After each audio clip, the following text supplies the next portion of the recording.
This is Hannibal from the HannibalTV.com. I briefly mentioned earlier today that New Japan Pro Wrestling is starting a New Japan Pro Wrestling of America federation in the U.S. that's going to run more regular events, and I have more details on that, which I'm going to let you know about. Right now, they've put out a map that indicates they're going to do 4 cities and 3 states on the east coast of the U.S., 7 cities and 6 states in the Midwest, in the Southeast, 6 cities and 4 states, and 4 cities in Texas. They're planning to run 2,000 and 3,000 seat venues, mainly.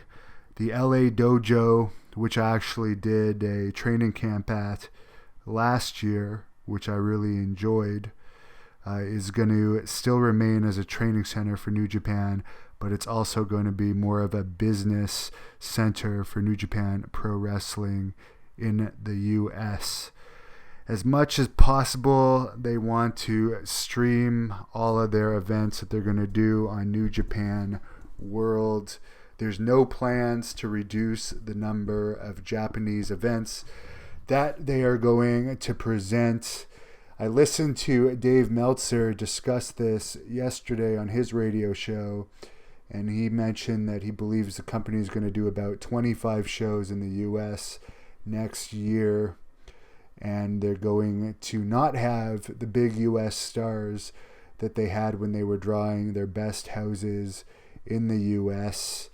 There's not as much live event revenue overall in the U.S. right now as there has been. Most of the money, as we've seen with WWE and AEW, is coming from TV rights, which New Japan, right now they're on Access TV. From what I understand, that's not one of the larger stations in the U.S. I know, to my knowledge, we don't get it here in Canada. Meltzer believes that there's not a lot of room for other companies to draw at good levels. Only the WWE and AEW are doing okay right now for drawing fans. AEW is only really doing TV tapings and pay-per-views. They haven't done any house shows yet. WWE has canceled more house shows this year than ever. According to Meltzer, I've heard him say that.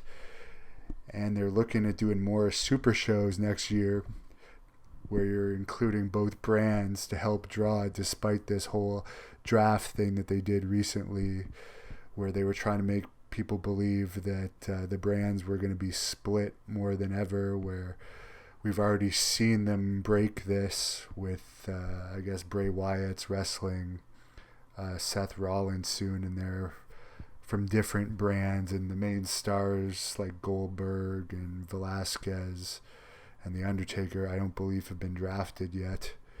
I didn't see Raw tonight, though, or read the review of it. Just didn't have any interest in it doing that yet.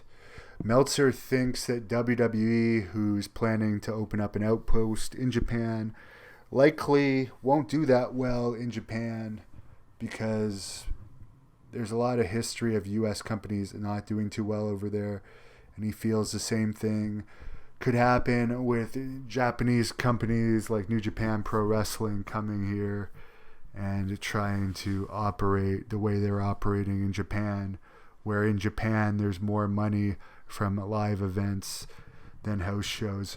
From what I've seen personally of New Japan, and I have not watched a lot of it, I'll be honest, I like watching heavyweight wrestlers and English-speaking wrestlers.